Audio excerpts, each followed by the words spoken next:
We're spending more than ever on healthy eating, and the food producers know it. As consumers get smarter, superfood claims get bigger. They say they'll make you fitter. Does this stuff really do the do? Smarter. So this is your brain. Look at that. Younger? Do you mind if I ask you how old you are? 47. We're bombarded by words like antioxidants, phytochemicals, flavonols. But what does it all mean? I'm on a global quest for the truth behind the hype. Hello, Morocco. Investigating. How do you turn this boiled soybean into natto? Testing.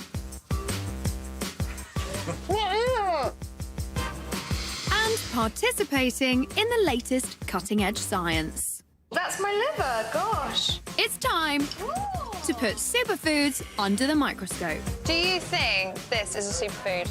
To help you decide if they really are super.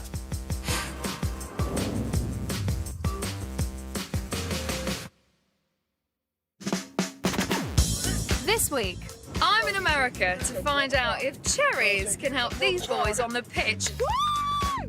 And I'm tucking into chocolate. Cheers. Purely in the interest of science.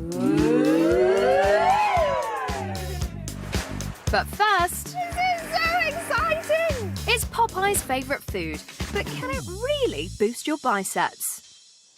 Spinach is one of those foods that some people turn their noses up at. Now, guys, who here likes spinach? Put your hands up. Ooh, okay, quite a few. Double hand. Double hands, you love it. Maybe these kids have been watching a certain spinach-munching sailorman.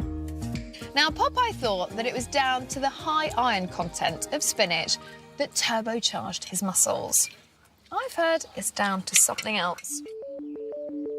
To find out more, I've come to meet self-confessed vegetable nerd and farmer Guy Watson, who grows lots of the stuff. Hello. Hi. Beautiful. Welcome to Riverford. So everyone has pretty much heard that spinach is a good source of iron, but what else have you got in there? Lots of other vitamins and minerals as well. It's also really high in nitrates. And where does spinach get it from? Everything comes from the soil. This field was a grass clover lay last year with my brother's cows grazing on it. When that was ploughed down, the organic matter starts breaking down and releasing those the nitrates, which are then taken up by the spinach. So as well as iron, spinach has lots of nitrate. Could this be the secret superpower that can boost your biceps? I've come to Exeter University Boat Club to see if spinach can supercharge their rowers. Sports scientist Dr. Stephen Bailey has conducted many trials into the benefits of nitrates. So, spinach, I've heard that it's good for muscles, but what does it actually do? Is it any good? I mean, spinach is a rich source of dietary nitrate, and we know that nitrate can potentially benefit athletic performance. So it can do things like aid in muscle blood flow during exercise, it can make your muscles more efficient at using energy, and it can also make your muscles more effective at producing force when they're contracting. So we believe there could be some value in taking some spinach before doing some exercise. Time for a test with two willing volunteers, elite rowers Susie and Izzy. They have a similar diet and training regime. But today, just Izzy will eat 350 grams of spinach before they race. And then tomorrow morning... It's my lucky day. You're eating the spinach for breakfast. So get that down you. Yep. And then we'll see you on the water in a little bit. While Izzy tucks into her greens, I'm going to meet their coach, Richard Tinkler. So you coach Izzy and Susie. Yep.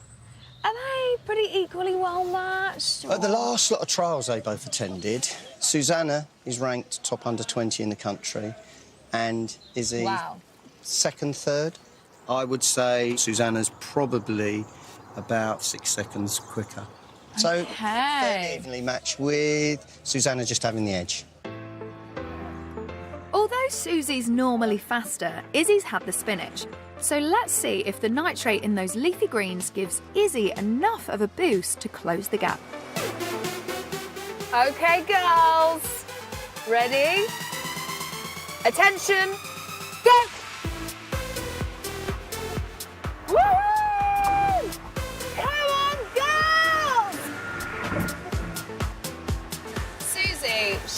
at the beginning, but now Izzy is closing the gap. Let's not forget, it was Izzy on the spinach, okay? Come on, Izzy! It's so close! Drive! Susie, down! Izzy, down! The spinach breakfast wasn't enough for Izzy to beat Susie, but did she get closer than the 6 seconds that would usually separate them? So, Susie won. She won 3:40. Izzy 3:44. 4 seconds difference. That's it. Izzy had the spinach. Izzy has closed the gap from 6 seconds to 4. Firstly, you think that Izzy did a little bit better than she usually does today? Possibly, yeah. Dr. Bailey's research suggests that nitrate, which is found in vegetables like spinach, is turned into nitric oxide.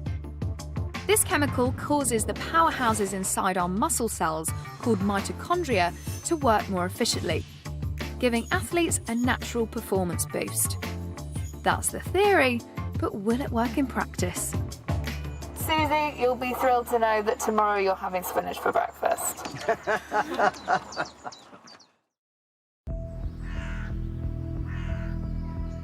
As dawn breaks in Exeter, the tension builds as the athletes prepare.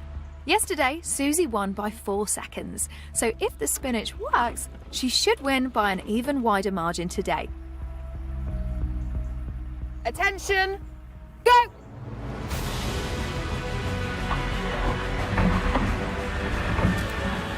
This is so exciting! Susie has just started pulling forward, as we kind of expected. But is that gap going to be bigger today? Is the spinach going to make a difference?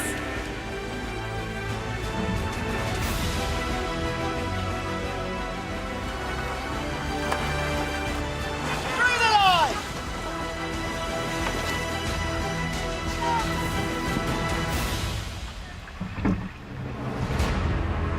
Gosh, that was exciting, wasn't it? That was brilliant. Oh. Now, Richard, right, I think the gap between those girls was a little bit wider today. Was it? Well, Izzy, 3:55. Susanna, 3:46. So the gap has widened from yesterday. 9 seconds today, 4 yesterday. Girls, do you want to know how you did? Yeah. Izzy, your time was 3:55. Susie, your time was 3:46. Spinach works! My new favourite breakfast. On spinach, Susie has increased her lead to 9 seconds. Conditions were different on the 2 days, but on average, our rowers were 2.5 seconds faster with spinach than without. But this was a very small demonstration to illustrate Dr. Bailey's results. Do these numbers tally with what you've seen in your wider experiments? Yeah, I mean, typically what's been shown is that if you get people to do a kind of time trial or have a race like we've done today, then it's likely that you can see something in the region of 1 to 1.5%. And whilst that might sound like a very small improvement, if you put that into the real world context, then the margin between first and not even making the podium is often tiny. So 1% improvement is something that athletes would really, really be interested in receiving. It looks as though spinach could very well have supercharged our rowers. But is it a superfood? Well, research is ongoing.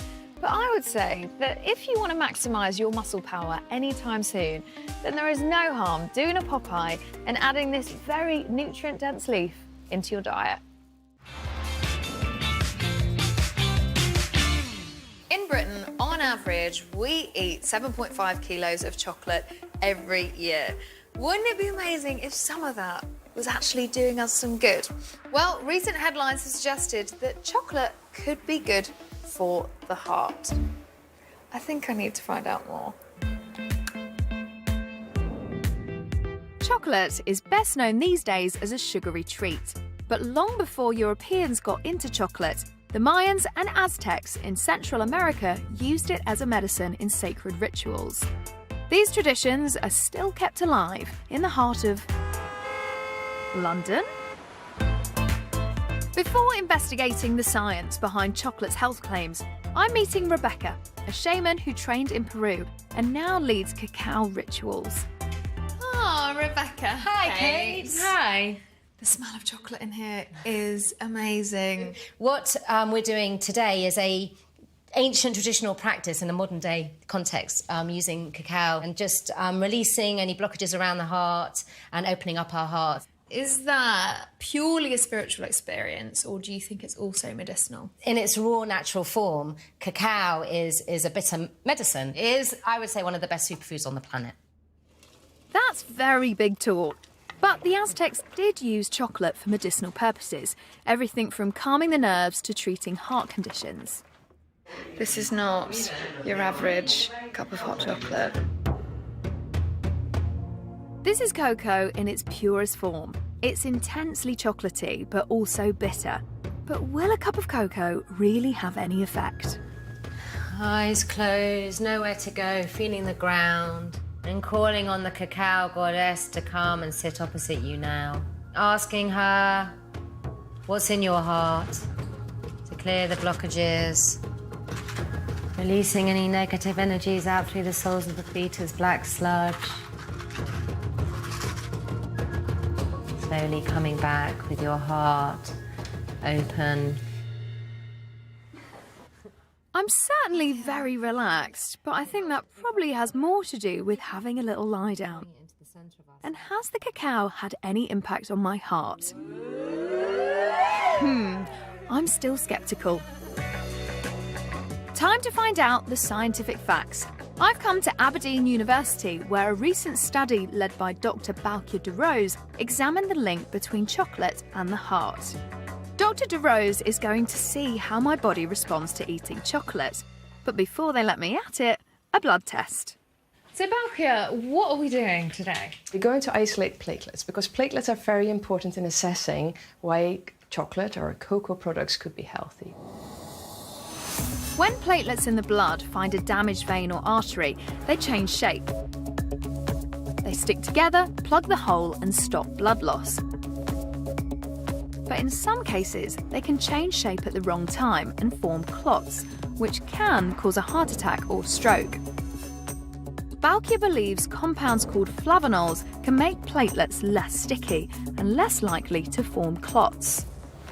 We're going to see how your platelets reacting to those chocolate flavonols. And do you expect some change in my platelets from before chocolate and after chocolate? Yes. To get a wider sample, Balkia is joining me in the chocolate test, and so are the crew. Finally, it's time to tuck in.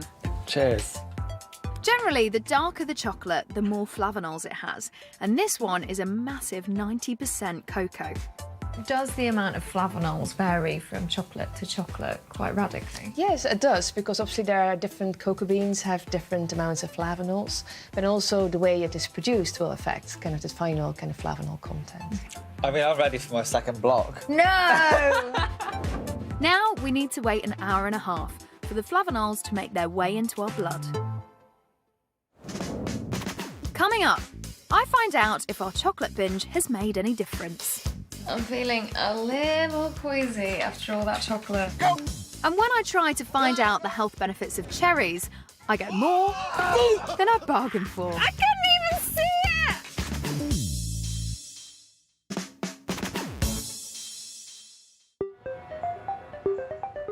I'm at Aberdeen University, where we've been stuffing our faces with chocolate to find out if it can help our hearts. I'm having another blood test to see what effect the chocolate's had on my platelets. OK, so the test is in progress. We're comparing how quickly our platelets stick together in the blood samples taken before and after our chocolate feast. If the chocolate does what you expect it to, it should lower that platelet activation. Yes, it lowers the stickiness of platelets. So what we see here, that you and Phil actually haven't really kind of reacted to the chocolate as we expected it to do. But if you look at the samples of myself, there is actually a lowering of platelet aggregation. Balkia's platelets have improved the most, a significant 20% less sticky, while mine haven't changed. When she studied a larger group, she found similar improvements, but as with us, it worked better for some than others. Depending on your genotype, your body weight, whether you're male or female, or your background diet, or perhaps other factors, determine whether you're going to be responsive or not. So it appears that chocolate rich in flavonols could benefit cardiovascular health, but the amount of flavonols in the chocolate varies widely depending on how that chocolate is processed. As a general rule of thumb, the darker the chocolate, the better, and it's worth looking out for brands that are labelled flavanol rich. As well as dark chocolate, other foods such as tea, apples, even red wine are also rich in flavonols. So, as always, a balanced diet is the key to getting your daily dose of these heart-healthy compounds.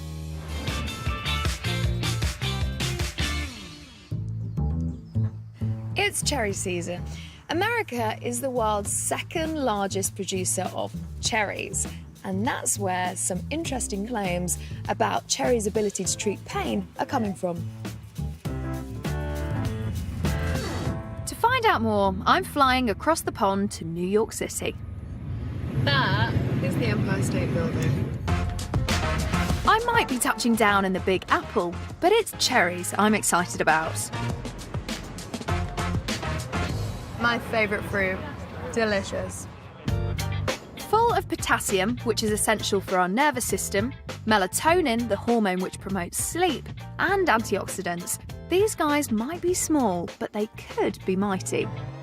Professional sports teams and athletes are extolling the benefits of drinking cherry juice as part of their training. They think that it can help their muscles recover after a workout. I'm on my way to Staten Island to meet a football team who are trying it out for themselves. Ready, set, go! I'm joining the semi-pro New York Predators for pre-season training. Look at them, they're like monsters out there! Good. If I'm going to survive this, I better man up quick. Not bad, look at that, that was good. Beautiful. Having lost out in the league championship last year, they're looking for any way to gain the edge against their competition. So, for the past 7 days, 3 team members have been drinking cherry juice twice a day. Ready? Ready. Two. All right, come to me, come to me. Go! Now, go!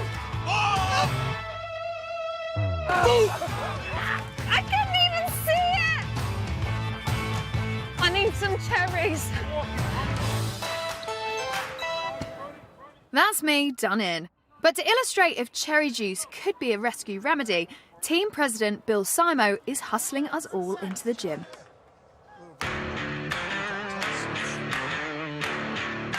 Our 3 cherry-drinking predators, Anthony, Germany, and Sean, will go up against 3 non-drinkers, Taekwon, Abu, and Kevin. Both groups will do the same intense workout to push their muscles to the max. And the idea is today we're going to really work them hard. Exercise to the point whereby their muscles are going to be screaming. Exactly. 24 hours later, they'll repeat identical tests to see how well their muscles have recovered. 1, 2, 3, 4, 5. Day 1 of the 2-day tests, and each of our players' leg muscles are tested to the limit. 49, 50, 21, 29, 31, 59, 60. The number of repetitions are recorded, and they'll be compared to how they perform the same task tomorrow. 62, 63, 64, 65, 66, 70. But how will the cherry drinkers' muscles perform on day 2? It's been 24 hours since the boys really worked their muscles. Now, they should be hurting today. Let's see if cherry juice made a difference. 2. They've had little chance to recuperate from yesterday, and the players are not expected to complete as many reps. 49, 50. But cherry juice drinker Anthony completes the exact same number. That was amazing, Anthony. And on average, our pro cherry guys manage 68% of the number of leg curls as the previous day, whereas our non-cherry predators only managed 58%. So in our small test, cherry juice seemed to improve performance by an average of 10%. Looks like I might have to invest in some cherry juice for the team. It seems the cherry juice drinkers have had positive effects on their muscle soreness, but now I need to find out why. I've come to Manhattan to meet a sports scientist who can hopefully shed some light on our test results. I've come to a top sports institute to meet Dr. Mel McHugh. Mel has been studying the effects of cherries on muscle pain for over 10 years. What have we got here? First thing you've got to understand is what happens to muscle, and this is muscle, this is a piece of steak. So Okay. the type of damage you created in the athletes that you saw yesterday, we call those micro tears. And then after the exercise, over the next 8 hours, calcium floods into that area, causes some oxidative stress and inflammation, and the tissue starts to break down. For the athlete, what they sense is pain. When we exercise strenuously, the fibres in our muscles experience micro tears. Post-workout, calcium and white blood cells leak into these tiny tears, causing oxidative damage and inflammation, which leads to weakness and pain. Where does cherry juice come into it? What does this actually do? The original research showed that there are lots of different phytochemicals in cherries that have antioxidant and anti-inflammatory effects. So that means you have a little bit less pain, and more importantly, you don't have as much strength loss because there's something in that tissue to protect it, and we think that's what the cherry juice is. Right. Cherries and cherry juice are packed full of one particular phytochemical called cyanidin. Cyanidin helps protect our muscles from the oxidative damage which leads to loss in strength. It also fights inflammation to reduce our pain levels. If you drink the juice for 7 days, you'll get an increase in your total antioxidant status. And it's essentially your antioxidant status is what are your natural defenses to an oxidative stress. That's what we think is happening. The science is very new in terms of how it works. The science may be new, but cherries are causing a stir, which is why cherry producers are keen to sign up scientists like Mel to field queries from researchers and the public. Currently, there are 20 independent studies into the benefits of cherries. Sportsmen and women around the world are adding the juice to their training regime, including one of the UK's most successful Premiership football clubs. And if they're good enough for pro athletes, they're certainly good enough for me.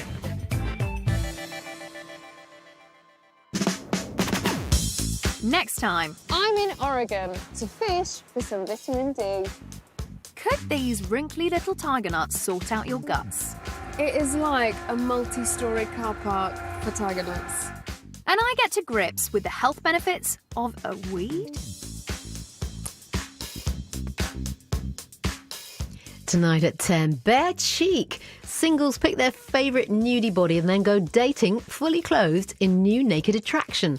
And first, cut off from the outside world for a year, the Eden inhabitants are learning to grow their own food and manage their livestock, but it's not proving easy. Next.